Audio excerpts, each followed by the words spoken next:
बिस्मिल्लाहिर्रहमानिर्रहीम। अस्सलाम वालेकुम नाज़रीन, मैं हूं मोहम्मद बिलाल। आप देख रहे हैं बिलाल कांजू ऑफिशियल यूट्यूब चैनल। नाज़रीन, आज की इस वीडियो में हम बात करेंगे तिल के तरीक़ा काश्त के हवाले से।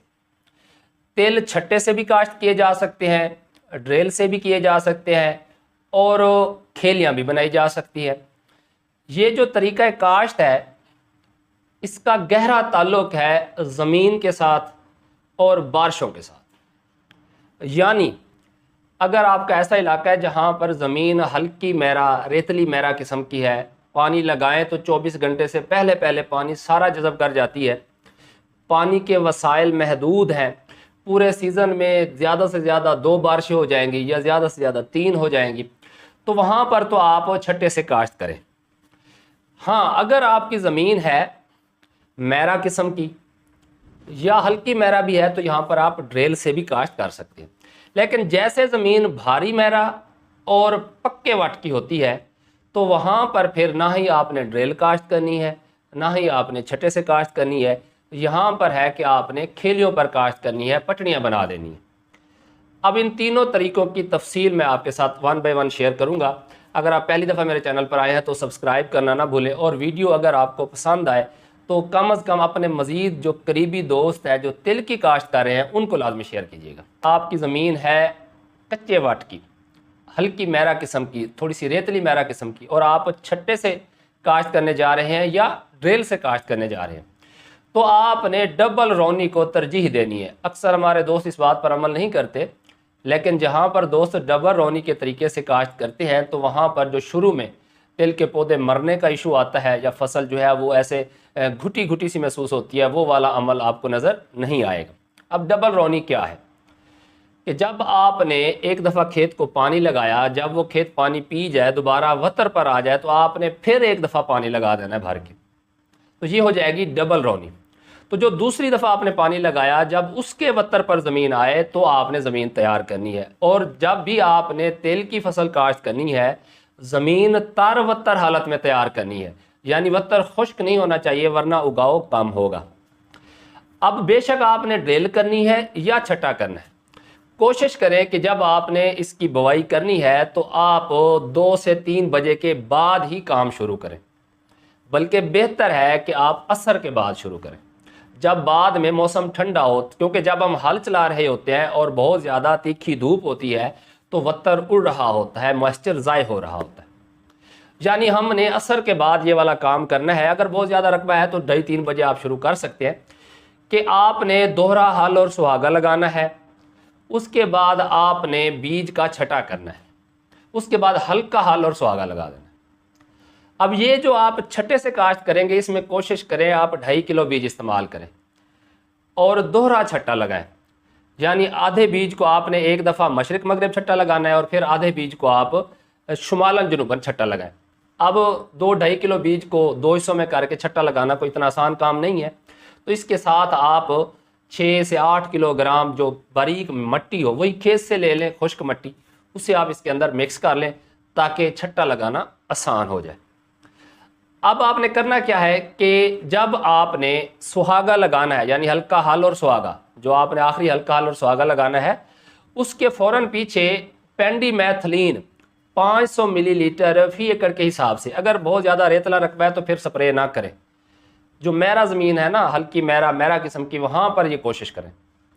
बंदा तैयार बैठा हो, यानी आगे से आपका हल सुहागा लगता जा रहा है, बुआई कंप्लीट होती जा रही है, पीछे उसी के पीछे बंदा फ़ौरन स्प्रे करता आ रहा है।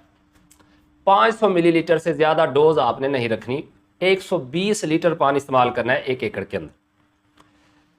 और अगर आप ड्रिल से काश्त करते हैं तब भी आपने ज़मीन की तैयारी जो है वो, यानी 2 दफ़ा हल और सुहागा लगाना है, ज़मीन भुरभुरी होनी चाहिए, और यही असर के वक्त ही आपने ड्रिल करनी है। उसमें आपने 700 ml तक भी पेंडीमेथिलीन का स्प्रे कर सकते हैं। लेकिन ये जो स्टाम्प है ना, जो FMC वाली, इसकी डोज 500 ml काफ़ी है, इससे ज़्यादा आपने नहीं रखनी। मैं बार बार रिपीट कर रहा हूँ, रेतले रकबों में स्प्रे ना करें तो बेहतर है। अच्छा, उसके बाद रहा कि हमारे पास वैरायटीज़ भी मुख्तलिफ़ किस्म की होती हैं। मसलन TH6 है तो ये सिंगल स्टिक है, कतार से कतार का फासला आपने 1.5 फुट रखना है, जबकि जो झाड़ीदार अक़साम है वहाँ पर हम 2 से 2.5 फुट कतार से कतार का फासला रखते हैं। तो अब यहाँ पर कुछ एहतियातें आपने करनी है कि मिसाल के तौर पर अगर तो आपने TH6 काश्त करनी है, फिर तो आपने कतार से कतार का फासला रखा 1.5 फुट।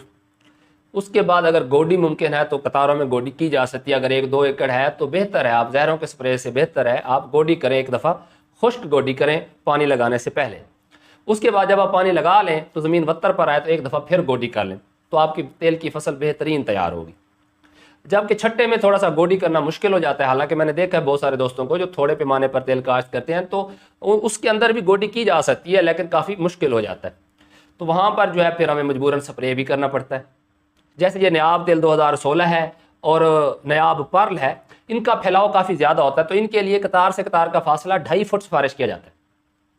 तो इनमें बेहतर है कि जब आप देखें कि अब आपकी फसल जो है वो तकरीबन 1.5 फुट की हो गई है, तो 2.5 फुट के फासले पर कतार से कतार का जो फासला है, तो इसमें आप आराम से पहले एक दफ़ा तरफाली चला लें जैसे हम कॉटन में चलाते थे। उसके बाद जो है हफ्ते के वक्फे से फिर जो बड़े पार वाले होते हैं, यानी कि जो रीजर वाले पार होते हैं बड़े, फिर वो पार लगाएं और वो रीजर चला दें, तो पौधों के साथ मट्टी भी लग जाएगी। उसके बाद अगर बारिश होती है तो डायरेक्ट तने को पानी भी नहीं लगेगा, जड़ी बूटियों का भी सफाया हो जाएगा और आपकी जो पैदावार है वो भी इंशाल्लाह बेहतरीन आएगी।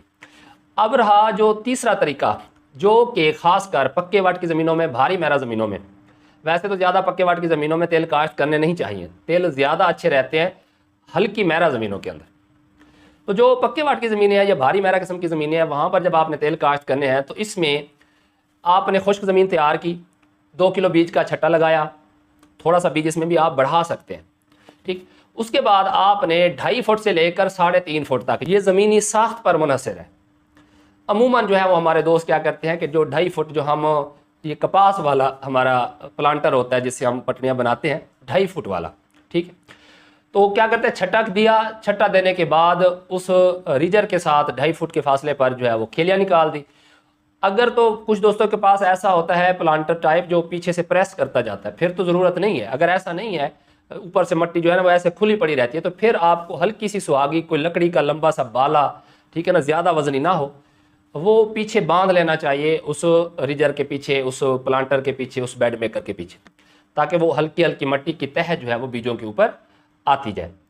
तो इसमें आपने फिर फ़ौरन पानी लगा देना है, उन्हीं खेलियों के अंदर आपने पानी लगाना है, किनारों तक पानी चढ़ा देना है। यहाँ पर कुछ तो सवाल करते हैं कि क्या वत्तर हालत में इसे काश्त किया जा सकता है? जी हाँ, किया जा सकता है, अगर बहुत ज़्यादा शिद्दत ना हो मौसम के अंदर और वत्तर भी तर वत्तर हो। अगर थोड़ा सा कम हुआ तो फिर आपका उगाव कम होगा।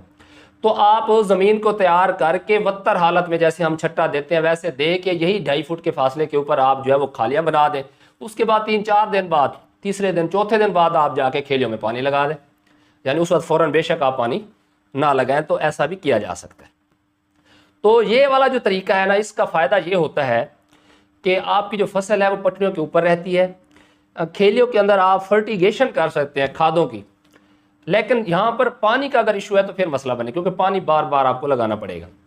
अच्छा, दूसरा, जब बारिश आएगी तो पानी जो बेड्स के ऊपर आएगा, पटरियों के ऊपर आएगा, वो स्लिप होकर नीचे खाली में आ जाएगा। पानी जो खाली के अंदर खड़ा रहेगा, जो बेड्स हैं वो आपके जल्दी पानी से साफ़ हो जाएंगे, फ्री हो जाएंगे, तो जिससे ये जो इसकी सड़न की बीमारी आती है, कॉलर रॉट की बीमारी आती है, वो नहीं आएगी और उससे फिर आप अच्छी पैदावार ले सकते हैं। लेकिन आपको मैं ये बात बताता चलूँ कि छट्टे से भी अच्छी पैदावार ली जा सकती है। मैं पहले अपनी एक वीडियो में तज़किरा कर चुका हूँ कि आप 2.5 से 3 किलोग्राम बीज इस्तेमाल करें, सही तरह छट्टा करें, उसके बाद जो सिफारिश करदा फासला है उसके ऊपर छिदराई लाजमी करें। अगर आप छिदराई कर लेते हैं, यानी 6 इंच पौधे से पौधे का फासला है या तिल्ली है तो 4 इंच से 5 इंच काफ़ी है, तो फिर आप इससे भी अच्छी पैदावार ले सकते हैं। अगर नहीं करते तो फिर आपको अच्छी पैदावार नहीं मिलेगी। अच्छा, इसी तरह जब हम ड्रिल से काश्त करते हैं तो जो ड्रिल से आप काश्त करेंगे, जब आपकी फसल 4 से 5 पत्तों की हो जाए तो आपने इसकी छिदराई कर लेनी है। खुश्क गोडी हो जाए ना पहला पानी लगाने से पहले, तो सोने पर सुहागा है। तो ये वो तमाम बातें थी जो तेल के तरीके काश्त के हवाले से मैंने आपको बताई हैं कि आप छट्टे से भी काश्त कर सकते हैं, आप ड्रिल से भी काश्त कर सकते हैं और आप पट्टियों पर भी काश्त कर सकते हैं। अब ये जो ड्रिल है, इसमें हमारे जो दोस्त हैं ना, कुछ ऐसे भी हैं जो पहले यानी जो कॉटन से 2.5 फुट के फासले के ऊपर बेड बना लिए, फिर उसके किनारों के ऊपर जो हाथ वाली ड्रिल नहीं होती, जिसमें कभी ज़माने में हम जो है वो ड्रिल से जब कॉटन काश्त करते थे तो फिर जो नागे रह जाते थे तो वो हाथ वाली नाली से, जिसे हम सिंगल रो कॉटन ड्रिल भी कहते हैं, उससे भी काश्त करते हैं। लेकिन ये थोड़ा सा रकबा तो ठीक है, लेबर दस्तियाब होती नहीं है, गर्म मौसम होता है तो मसला बनता है। इसके अलावा इसकी स्पेशल जो है वो मिलती गवर्नमेंट की तरफ से है, कुछ प्रोजेक्ट थी मेरे पास, जैसे कोई इन्फॉर्मेशन आती है मैं नंबर शेयर कर दूंगा। इसे हम कहते हैं रिजर कम सीड ड्रिल, यानी रिजेस भी बनाती जाती है, बेड भी बनते जाते हैं और साथ में ऊपर उसके जो है वो 2 लाइनें ड्रिल भी होती जाती हैं। तो ये वाली अगर आपके पास दस्तियाब है तो ये बेहतरीन तरीका है। इसके अलावा ये भी किया जा सकता है कि जो आपकी गंदम वाली ड्रिल है उसके आपने सुराख थोड़े से बंद कर लेने हैं, तंग कर लेने हैं, क्योंकि वो बीज ज़्यादा लेती है। एक सुराख के अंदर कपड़ा दे देना है, उसे बंद कर देना है, बिल्कुल एक खुला रखना है, एक के अंदर कपड़ा और एक खुला रखना है। 9-9 इंच वाली जो ड्रिल होती है, ठीक है ना, तो उसमें क्या होगा, जब एक बंद हो जाएगा तो 9 से 9 18, 1.5 फुट का फासला हो जाएगा। तो इसके तरीके से भी जुगाड़ लगा। इसके साथ आपने ड्रिल के अंदर ये जहन में रखना है, आपने ड्रिल के अंदर भी आपने 6 से 8 किलो 10 किलो मट्टी लाजमी साथ मिक्स करनी है या रेत वगैरह मिक्स करनी है, ताकि एक जैसा बीज डिस्ट्रीब्यूट हो सके। इसके अलावा कुछ दोस्त ऐसे भी हैं जो सिंगल रो प्लांटर आया हुआ है, ऐसे डिस्क सी बनी हुई होती है, लाइन के ऊपर ऐसे लेके चलते हैं और पौधे से पौधे का फासला भी मेंटेन होता जाता है। तो अगर आपके पास वो दस्तियाब है तो फिर आप ज़मीन की तैयारी करें, पटड़ियाँ बनाएं, उसके बाद उसके ऊपर आप 2-2 लाइनें काश्त कर लें। इन तमाम तरीक़ों से आप तिल काश्त कर सकते हैं, लेकिन मैंने पहले बता दिया कि जो ज़्यादा पक्के वाट की या भारी मैरा ज़मीन है वहाँ पर आप पटड़ियों पर काश्त को तरजीह दें, और जो जहाँ पर पानी पीना कोई इतना इशू नहीं है वहाँ पर आप कोशिश करें ड्रिल और छट्टे से काश्त।